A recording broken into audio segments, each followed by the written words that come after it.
I watched Onward. I thought the title in itself was reminiscent towards, onward into a new year.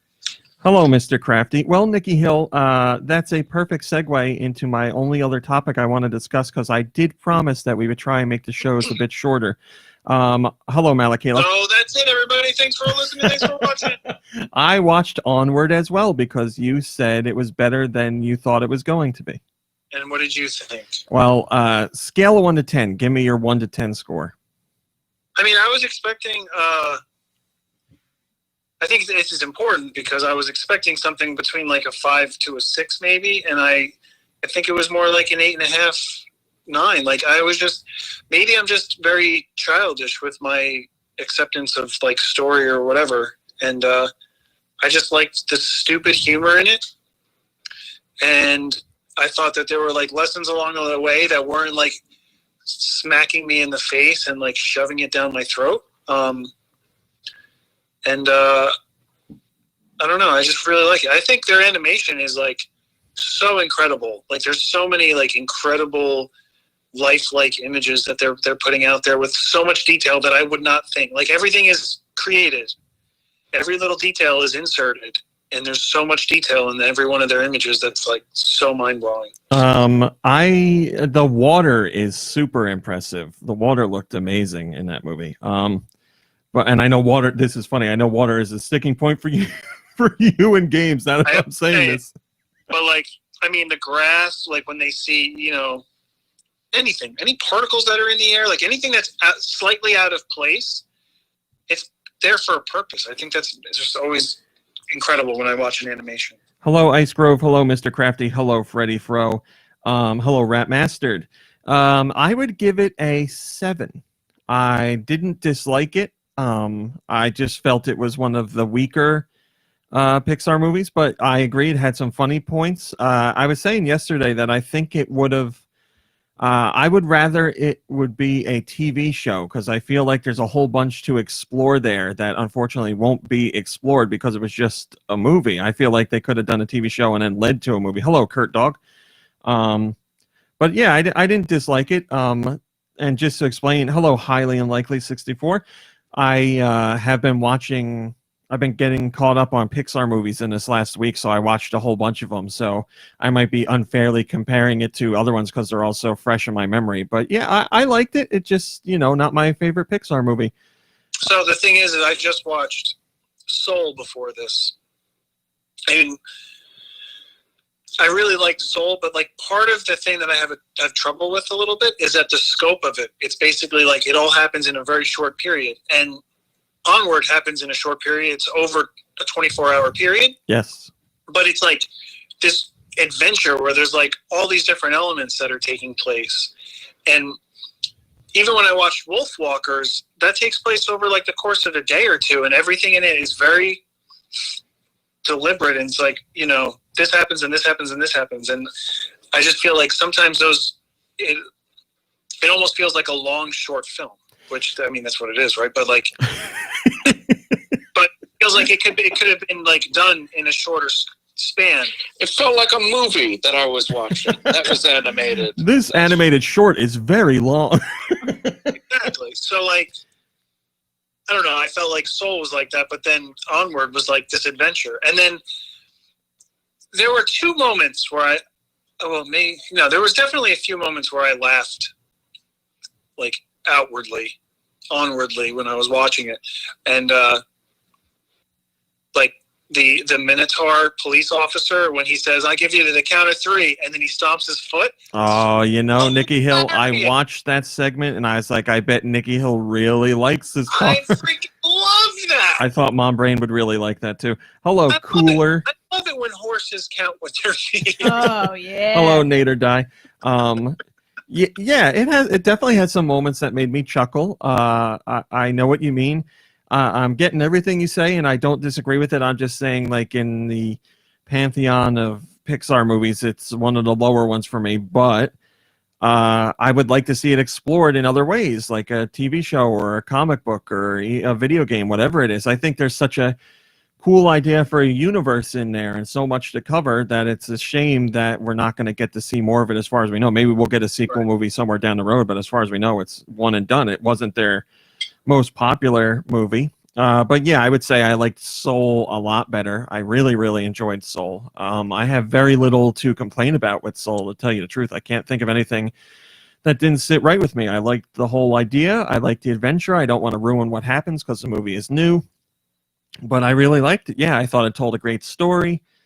I'd put Soul towards the top of the Pixar movies for me. I also finally watched Up, and I really liked Up as well. And Up was way more fantastical than I thought it was going to be. There's a lot of like,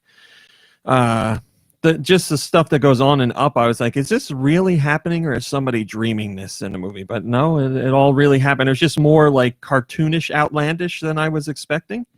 But the most emotional and like well executed film that Pixar has done is the opening sequence to Up. That is great, yeah. And speaking of that, well, Nintendo in the chat says Up was directed by the guy who did Soul and Inside Out.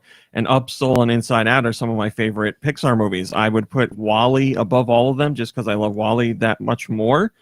But yeah, I really liked it. And that's the one thing that I was thinking, like while I was watching Soul, there was a couple of other elements in there, and I was like, this kind of feels like not a retelling, but like a different version or whatever of In and Out. Inside Out? Inside Out, that's that Kevin Kline one, right? I think In and Out is on some adult websites, yes, I believe. It's also that burger movie. Which again is like a long short film. But yes, Pixar is very good at I understand what you're saying. Yeah, there's some similar beats in there, but I feel it tells a different story and from a different approach too. But Pixar is very good at making you cry and feel emotional. I also watched Coco because I haven't seen that. And that one I really enjoyed. Coco is definitely, WALL-E's my favorite, but Coco is right there. Coco was excellent. Really liked it. That's a visually beautiful movie. Holy crap, that's fantastic. But like Pixar is just making these movies that are dealing with like very serious like topics. Yes. And they're just putting it in like a colorful cartoony costume or whatever.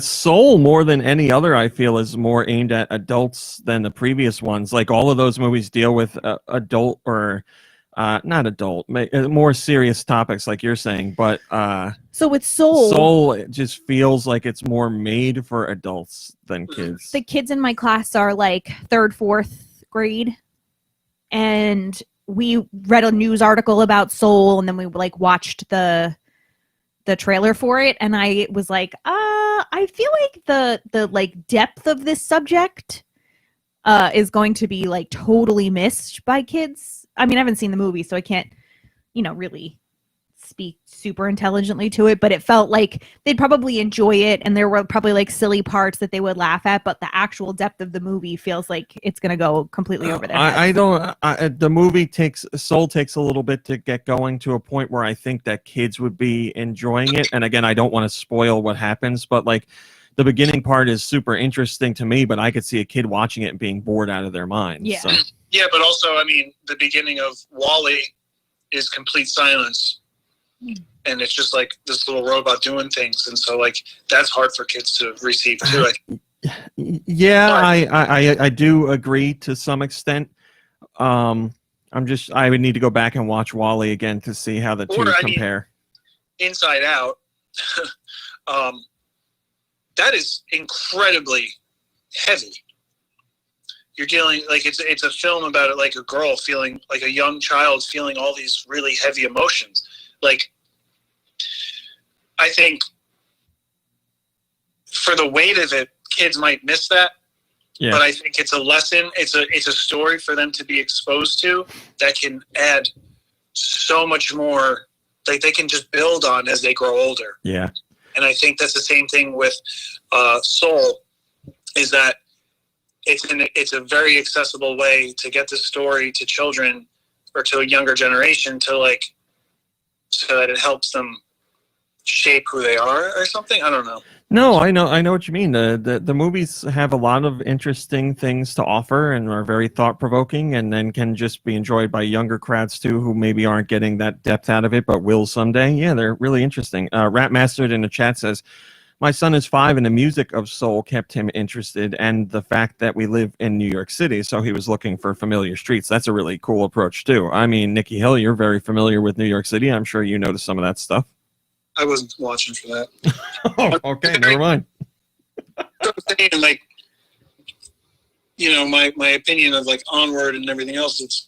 I'm very interested in like the face value of things when I experience it. Like, I don't go into deeper thoughts until much later, or maybe there's a conversation that I have. I was a lot better when I was taking classes or getting together with people and having conversations about stuff. But yeah, I mean, I was just watching it for that Jamie Foxx. Yeah, Jamie Foxx I'm actually not a fan of, but not to a degree where I wouldn't watch the movie. But I thought he was good. I thought he was very good in that.